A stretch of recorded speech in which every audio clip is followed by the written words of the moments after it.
All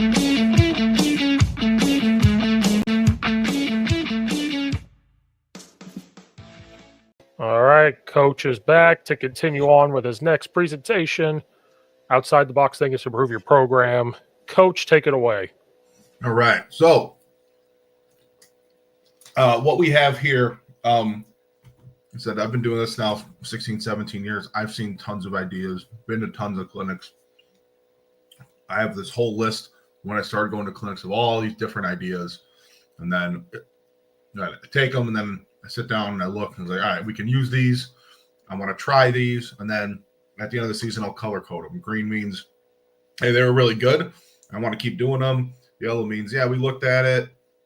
Didn't work great. And red's like, it's not going to work. And these are some of the ideas that I've picked up that I really think have had a major impact on the programs I've been at, specifically at York. A lot of them, or some of these we'll talk about, were put in by Coach Fitzgerald. I've just left, some put in by me that I brought from other places. And I've seen so many different things happen. And when I say out of the box, like these are things that not everybody does. It's not like we revolutionized, building a program or anything like that. But we do a lot of things that we took chances on that we were like, hey, maybe this does work. And we've heard it. We've seen people do it. We want to implement it. And we got a lot of bang for our buck out of some of these ideas that I don't think are that hard to implement. So we're going to go through those. Those are all ideas I picked up, like I said, over the years. You've probably heard of. You might do a lot of these already. But these are things that I think are really important to our success. And here we go. I also think, too, you got to try some new things to get new results. You can't just keep doing the same thing. I've tried so many new things that didn't work, too. There's probably a lot more that didn't than ones that did. Here's number one. And I would say this is the most talked about or discussed thing, I think, in high school football coaching, and that is weekends off. I think it's been a major, major part of our success for players, for coaches. I think it's been huge. It's something that we kind of started with because of COVID, and we kind of started running with it, and it worked a ton. I used to be, hey, we're coming in on Saturday. We're going to meet as a staff. We're going to break down the film. We're going to start putting our game plan in. We're going to do. I did that for years, right? And that was the way it was done. It was the way it was supposed to be done. Okay. And then we started this model, and there's a lot of reasons why I like it. So if you have Friday night games, for your players are off Saturday and Sunday. The only time our players are on is if they have a Saturday game, and the first 2 Saturdays in August, obviously we practice. Other than that, their weekends are off. If you get hurt in the Friday night game and you need to get some athletic treatment, go in. Our freshmen play on Saturdays. A lot of our varsity players go to those games, and they have that time off to themselves. If you're playing Saturday to Saturday, we try to give, like our freshmen, we try to give them either Monday off, or they just come in, watch a film Monday, go home, right? And they kind of restart on Tuesday to give them some time off for that. So let's talk Friday to Friday first and what it really does for us. It lets our coaches and players have flexible schedules on the weekends. Right? There's no more coach can't make it, going out of town for a wedding on Saturday. They don't even need to tell me. Great. See you Monday, right? Hey, I got to work. Yeah, players got to work over the weekends. All right, great. A lot of our players caddy and work at the store, Mariano's, whatever, right? Great, go do it. Right? Flexible schedules on the weekends. Coaches, our lives are insane, right? We have all this stuff all the time. My kids got soccer games on Saturday morning, and then we're going to a birthday party, and then, right? So we need some flexible schedules to be able to do our thing. Here's where I think it pays off for us the most, is that I never thought I was able to fully break down our game film properly by that Saturday morning meeting with the players, whatever time that might have been, right? It takes me some time to really understand it. And I think we get lost in focusing on our game plans of the other team, that sometimes we let our mistakes slide. And now it gives you a chance to really, really break down your own film and then create scouting reports for your kids. It lets you, it gives you some time to let all of those ideas soak in, and texting over the weekend and sharing stuff on your Google Drive with all your other coaches. And then we do a Sunday night Zoom call with the coaching staff that we cover everything, right? And now we're down to, hey, that's like a half-hour staff meeting. Break up O&D. They meet for a half hour. Everyone's got to have all their stuff done. Hey, here's my breakdown. Here are my grades from the game. Here's the part of the scouting report that works, right? And then the coordinators kind of put the rest of it together. But it lets us let those ideas kind of develop over a weekend. And, right, everyone's got plans. Hey, all day Saturday I'm out. I'm not going to get my stuff done till Sunday night. Fine, don't care. As long as you get your stuff done over the weekend. Right? I'm not pinning you to a meeting time. You have time to make sure we're doing everything the right way. Every coach has a responsibility of what they need to get done over the weekend. It looks something like this. Grade your position group. If you're in charge of a special team, grade that special team, right? And then everyone has their own certain thing they need to do for our scouting report or film breakdown of the opponents. Break down this part, right? Break down that position group. What are your ideas? Is there anything of concern, right? We have very specific things that we need to figure out. We enter those in. I see something I don't like. I'll show a text to everybody. Hey, what about this? When we can think about those way before we get to the meeting. So I think that's number one. I highly suggest everybody do that. I also think it eliminates some burnout. When we go at it, we ask a lot of our kids. We really do. But I'm not going to ask you to come in on Saturday or Sunday. And in our conference, you can't even come in on Sunday anyway. So at least our school doesn't let us. There's no games, but I think it helps a lot. Second, how to watch film and players. We were talking about this a little bit in the last section. So you kind of have to take yourself back, right? When you were 14 or 15, sophomore, freshman, whatever, I'm gonna let you know a little secret. You had no idea how to watch football film. You didn't. You didn't know. And your players, as they're growing up, they don't know how to break down a film. Do they know how to watch plays and pick out highlights and circle them? Yeah, they know how to play, watch a game on TV. They know how to, play Madden, make a highlight film. They know how to do that. But do they know how to know, like, hey, you see this kid's false step here and how to take advantage of it? You see how he plays with his hands low instead of high, right? You see the linebacker's eyes. They don't know how to do that. They don't. We do. They don't. But that's a learned skill. I remember this was back. I was coaching at St. Pat's. Actually remember the kid's name. His name was Brian Dillon. He's a police officer now in Darien. Great kid. This is 15 years ago. I'm telling him, right, like, hey, we're breaking down film. Did you see this? Did you see that? And he goes, Coach, you keep telling me to, like, break down the offensive line. I was coaching D-line, what the offensive lineman's doing. And he looked at me and goes, I don't know what that means. He was a senior. He's like, I have no clue what you're saying. It's like, okay. And it really hit me like, oh, all right, so what do I have to do? One, teach him what to look for. You teach him what to look for, right? Hey, if I'm a D lineman, look for the steps in your offensive lineman. Right, how's the running back carry the ball? What blocking techniques is he using to you? Is he just base blocking? Is he down? Like, what's he doing? That's number one. Second, what are you looking for in practice? Be very, very specific during practice and game breakdowns. As few clips as possible to get your point across. Hey, you did this on 4 plays. Here's one of them. This is what you're doing wrong. This is what it looks like when it's right. As few plays as possible to get your point across. Do you see what it means to do it right? Yes. Great. Explain that to me. What are you going to do? Right? Not a lot of clips. Maximize that efficiency. Here's how we do our game breakdowns. So we never just watch the film straight through. We never do that. I do bad and teaching moments section, a good, and then a highlights. I try to keep each to about 5 to 6 plays So we'll get through about, 15 to 20 in this range when we're watching film.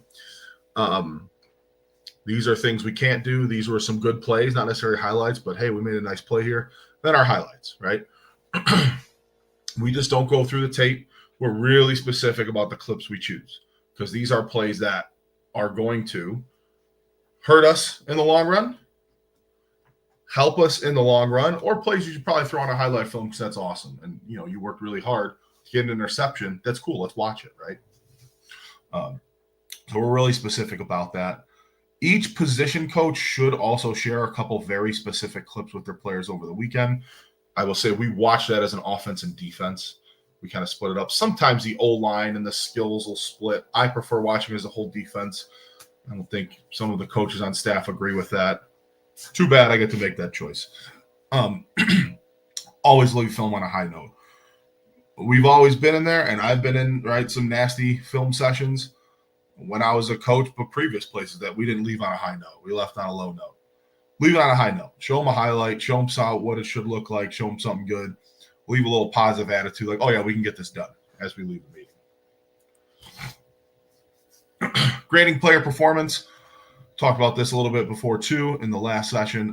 But let them know exactly how you feel they played, right? They need to understand this is what I did. They are in school. They get grades. They understand what a grade is. Okay. If you say you played at a B because of this, they understand what that means, right? They understand that way more than, hey, I like the way you played, but you missed 3 reads and didn't make 2 tackles on inside zone that you should have made. They might be like, oh, I'm going to get benched. Like, no, you actually played pretty well, right? They need a good understanding of that. Open and honest conversation of this is how you performed. And how we do it, like I said, if you go in and you simply do your job, you get a C. The more impact you have, it goes up. The more negatives you make, your grade goes down. And we have full breakdowns of that if you want to see it. Once you get good at it, we become a little bit subjective. But if you've been doing it for a few years, you should kind of know, what does it look like for success for you? What does that B look like? That C? What does that A, that state championship performance look like? Right? What do D's and F mean? D's mean you're on notice that we got to play better. You're going to get benched. F means you're benched, right? If you get an F, that means that you are not giving effort and you don't know what you're doing pretty much. That person should get benched. I would rather bench that kid for someone who's at least going to give effort, even if he's not as good of a football player. Morning workouts. All right. We work out in the morning. For years, I was a major proponent of working out in the afternoon. Why? Every major study will say that if you get more sleep and teenagers, the body, in the early afternoon, really it's like 1 or 2 o'clock, but like 3:15, 4 o'clock is a better time for them to work out to maximize their gains and all that stuff. Awesome. What we're failing to realize is that if we're trying to transition this to winning on the field and winning off the field with culture, working out in the morning is way better, right? Our number one reason to work out in the morning is culture. Workouts are about culture, not necessarily about making you bigger, faster, and stronger.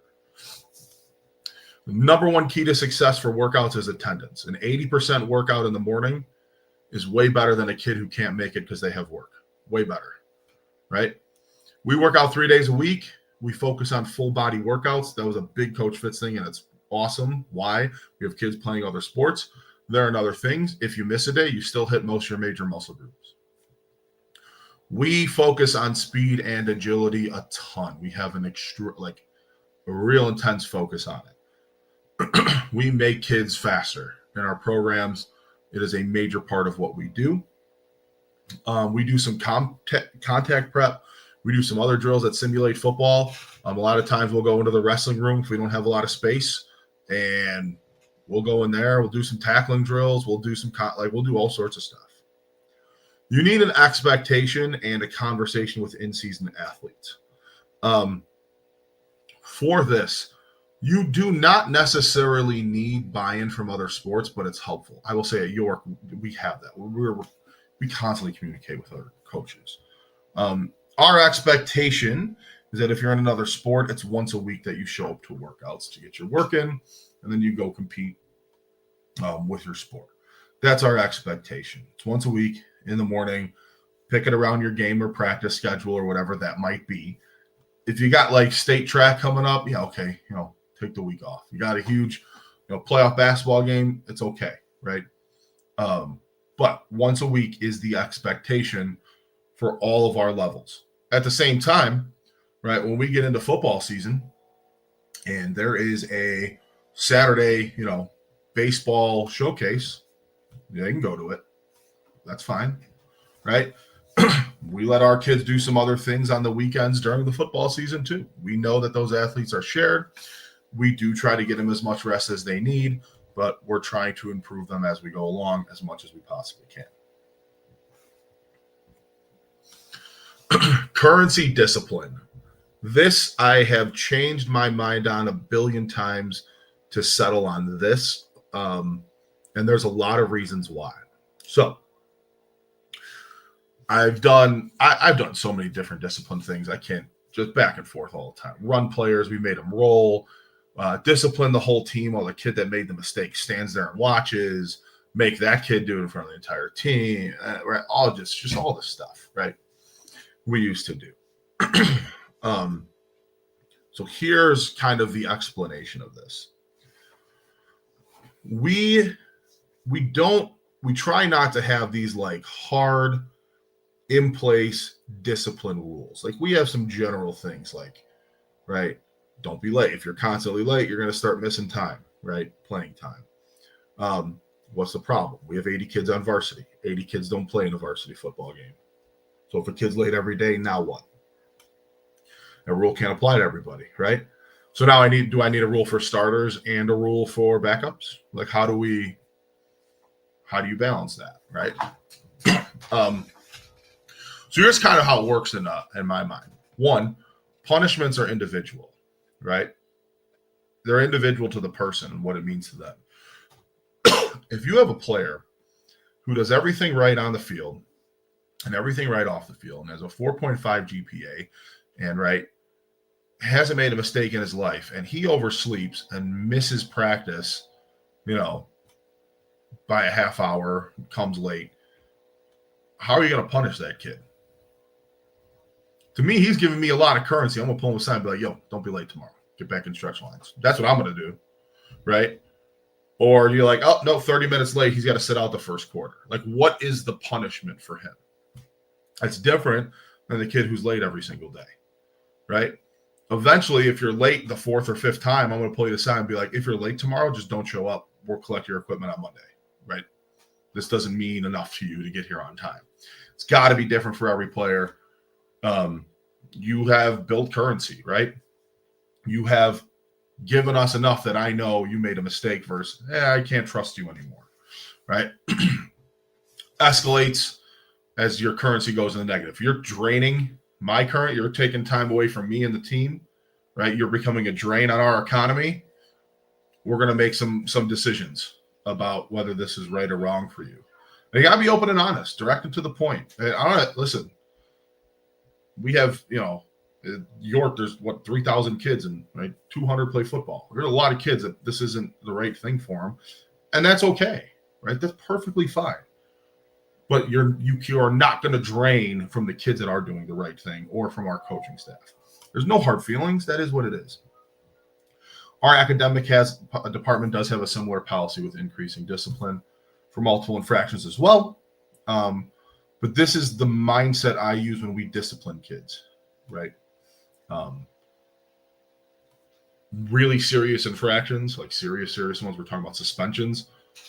Our athletic department at York pretty much has a say for it, but I would use that in those cases as well.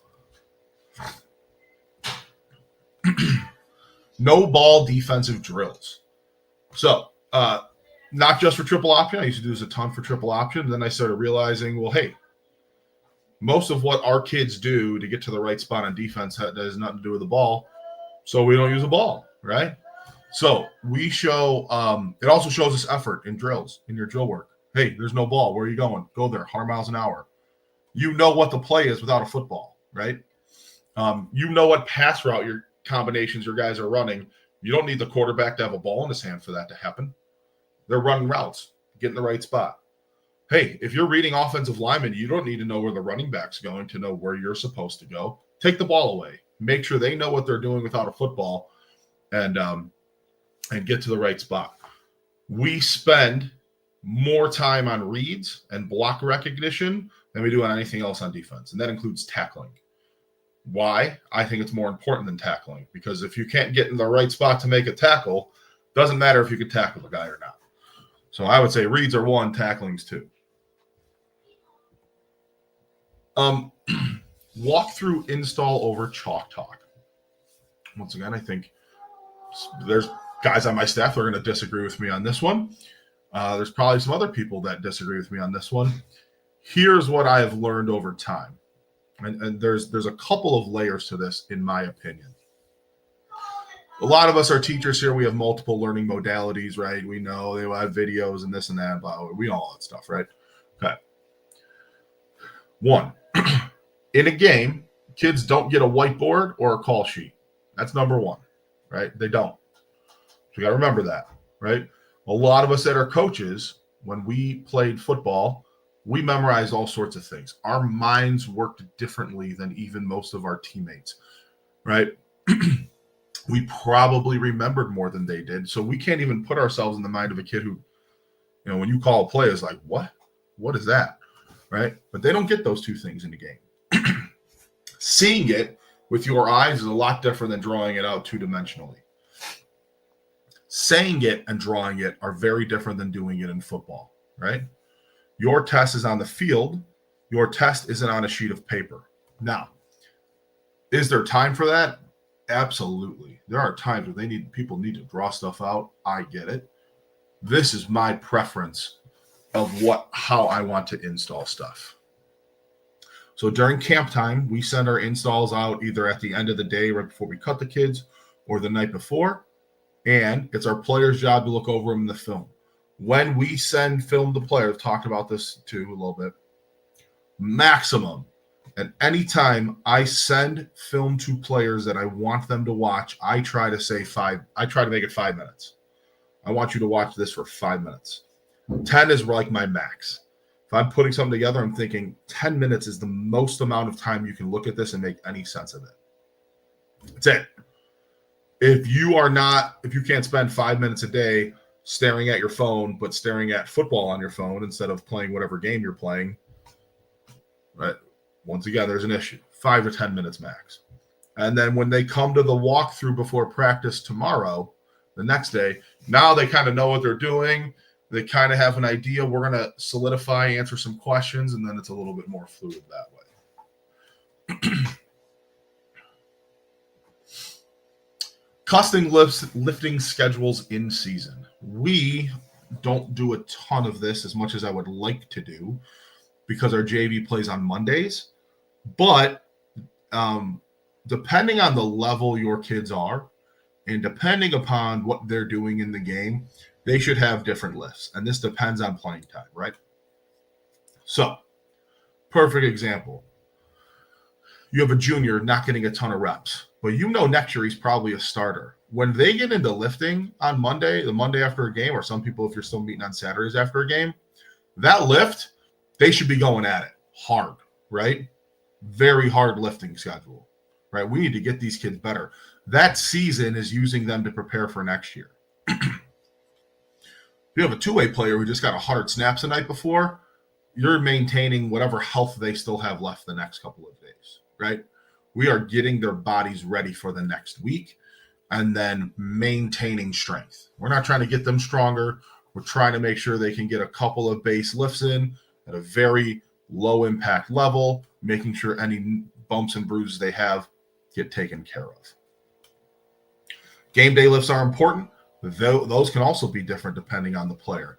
So these are areas where if you don't have like a PE specifically for football players, these are some spots where we can start maximizing what these kids are doing, right? And we have them in our time. Hey, it's game day. It might suck for some kids, but like, you're a sophomore, we pulled up. Our game day lift for our starters is real quick. They do 3 quick things, boom, boom, boom, get a little sweat going and leave. Maybe you get a full lift in, right? Your full bench squat clean. Like, let's do it all if you're not going to get a ton of reps. Let's get stronger. As we get closer to camp in our off season, our speed and our strength really start narrowing down to position specifics. We kind of take a more athletic approach for the first few months and then start narrowing it down. Situational 1v1 team comp. Everything we do, I've talked about this, competition and lots of situations. We start practice with situational. In camp, we end practice with some sort of situational drill, 1v1. Different ways to do it depending on your program size. We have the ability to do it 1v1. If you're like a medium-sized program, like 40 to kids on varsity on a team, I would do it like first offense versus kind of a best of the rest. And then I would say, this is my first defense, best of the rest type of scenario. One of those. I've done this with half line, done it a lot of different ways. I've done varsity offense with the JV defense, varsity defense with the JV offense, right? Tons of different ways. But we want to put players in stressful game situations, right? And we're not just running plays for the sake of running plays pretty much ever unless we're just installing. And we need to know we're installing versus this front, we're installing versus that front, installing versus this coverage, installing versus that coverage. Outside of that, we're running plays in some sort of situation, right? We feel that we've never had our kids in a situation that they have not practiced in some way all the time. They're comfortable in everything. Coming out, going in, 2-minute, 4-minute, third down drills, 4th and 1, all sorts of stuff, right? We drill all sorts of different scenarios all the time to make sure our kids are comfortable for that. Sometimes, like I said, we'll run plays just to run them for scout or like during install. But, hey, if we ever want a situation, here we go, 1st and 10. What's the goal? 4 yards, right? We're in a situation now. So we have 1st and 10, 2nd and 8. We do a 3rd and 5 drill. It's for like team pass. We'll do a 3rd down challenge, overtime drill, coming out, 2-minute with tons of different variations. We'll do a 4-minute, 2-minute drill where we split the team up in 2. All right, one team's got to kill the 4-minute clock. If you get a stop, you got to punt, and the other team's got to do the 2-minute drill back. Right? So many different possibilities, but just keep everything in a situation so your kids are comfortable with them. Saturday game day schedule. I think this has been kind of cool. This is kind of a one-off type of deal. If you play a lot of Saturdays, for late afternoon or night Saturday games, these are very different body schedules than kids are used to. So I think this is really important. If it's a 1 p.m. game, it's not as important. Still do it though. But players need, and you can look at the research on this, they need to wake up at a somewhat normal time, right? So if you're playing right a Saturday, 2, 3, 4 o'clock, 6 o'clock game, whatever, you can't have players sleeping until noon. That's really throwing off their body clocks to perform at a high level. They need to get up, eat, do all that stuff. Good nutrition. They need to get their game left in, their morning routine in. We get them up and moving. So we bring them in for about 45 minutes is about the total amount of time we bring them in. We have a game that we play with them we do a quick stretch, quick game they play, run around, have a little fun, get their energy going. 30-minute game day lift, go home, come back in 2 or 3 hours when we need to report, go home and relax. But it makes them go to bed at a normal time, makes them wake up at a normal time. It keeps their rhythm the same, okay? You can talk about this as much as you want. It's a lot different when you actually bring them in to do it. That's all. Yeah, that was a little shorter, but I have some ideas for some people, and go from there. Any questions, chat, Coach Steve? What do we got? What kind of lifts are you doing before the game? Because I'm indifferent on lifting before a game because there's a part of me that's like, I love it. Then a part of me is like, is that making them tired? Like, what kind of work is that? Our game day lift is once they stretch, they do. Oh boy, I wish I knew exactly what it was now, but they do a landmine. They do a thing of landmines for the explosiveness. They do 2 full reps on the dot drill, and then what's the last one? I think it's like a series of bent over dumbbell rows. And like that's pretty much all we do. But it's something explosive. It's something to move their feet around and agility around, and then something to get their upper bodies activated. Forget the exact 3 lifts we do, but that's pretty much it. Okay. And it's been very good for us. Okay, because we were kind of transferring into like the sprint base, feed the cat stuff, and we're kind of transferring to that stuff. So I'm trying to find ways to like not burn them up or use this energy, but we do a lot of feed the cat stuff. We don't like fully subscribe to like everything they do, but when you look at the game day lift, right, that is we're not burning them out. Right. We're kind of more activating their muscles and neurological system because game day is a sprint day, right? In that mindset, game day is a sprint day. So like we're getting their full body ready to compete. Right. Okay. So when you think of it that way, is like we're not doing this to make the game day lift isn't to make them stronger or bigger or faster. It's to activate them to prepare them for the game. Right. Okay, because maybe this is too old school. You see somewhere like we're going to bench press heavy, we're going to do this, and it's like, yeah, no. I'm like, because that to me makes no sense. Why would you do that? And then now for those kids, and this goes into the feed the cats too. For those kids who obviously we have a huge program, not everyone has that. But maybe for those kids who are second or third string and aren't going to see a ton of reps, maybe they are benching heavy and squatting heavy and doing all that stuff because that's their sprint work for the day, right? Like that's their this is your workout. That kind of gets into more of the customizing. Like I said, most of our kids play a game at least once a week on whatever level that might be. But there's a lot of teams that don't have that. And right, if you got a junior, like I said, you got a junior that's going to start next year. Are they just going to stand around that whole Friday night? No, they can get a decent lift in at least. Oh, that's a good point. Like if, like at Addison, our program, if we have some JV guys dressing, they may not play, and they do the whole RPR, do whatever movement, but then they don't get in the game. They haven't really gotten a workout in. They're just kind of. That's a good point. I'm stealing that probably. I'm in charge of all that, so I'm. We share. We don't steal. We share. Everyone shares. All right, you shared it with me because I'm in charge of all that. I'm like the sprint. I'm not the weight room guy. We have a weight room guy. I'm the sprint guy, which is funny. And the O-line guy's the sprint guy, which is hilarious. It makes perfect sense.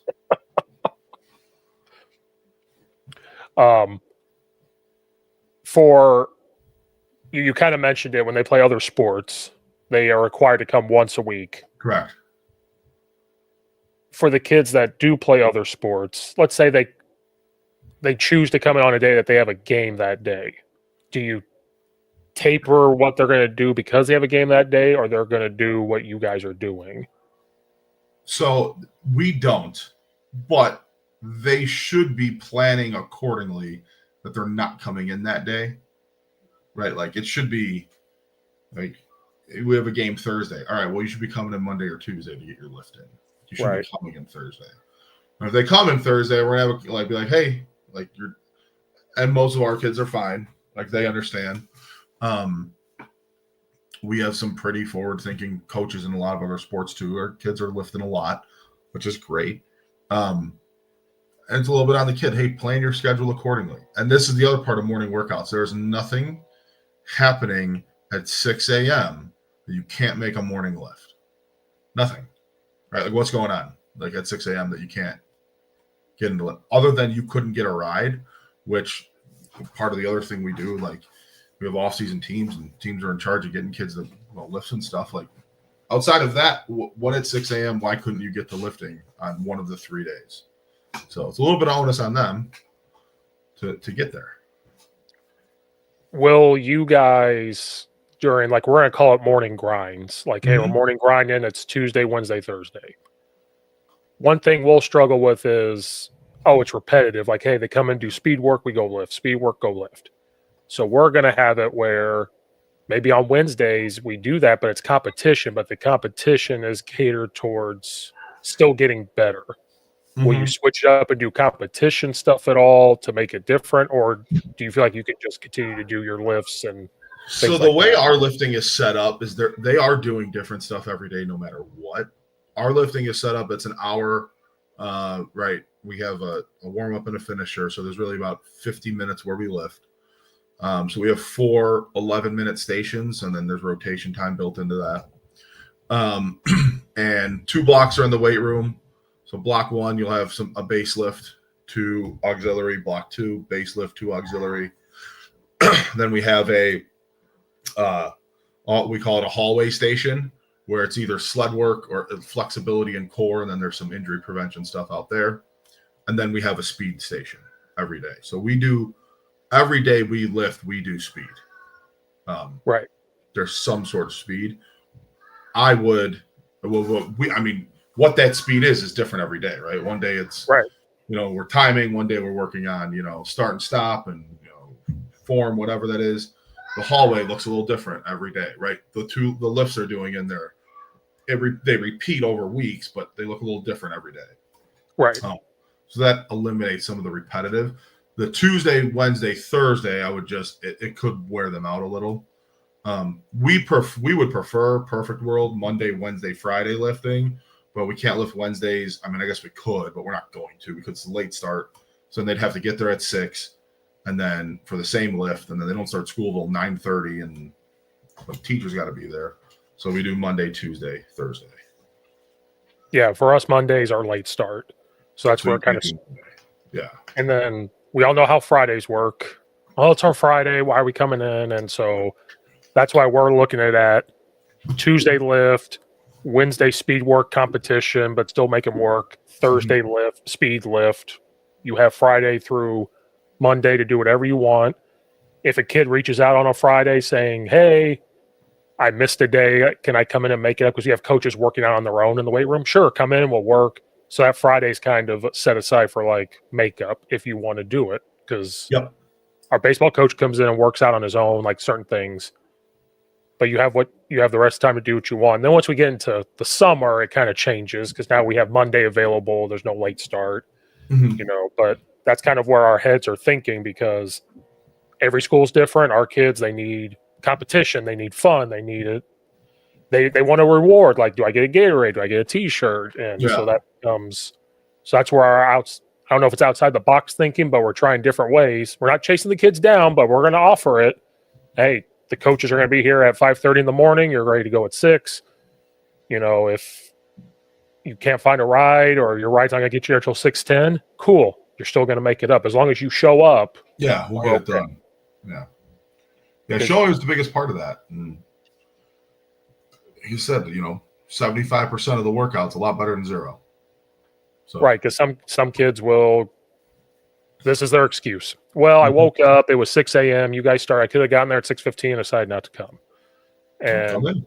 Do what you can. We tell them to come in. Well, they're going to make fun of me. Well, don't show up late then.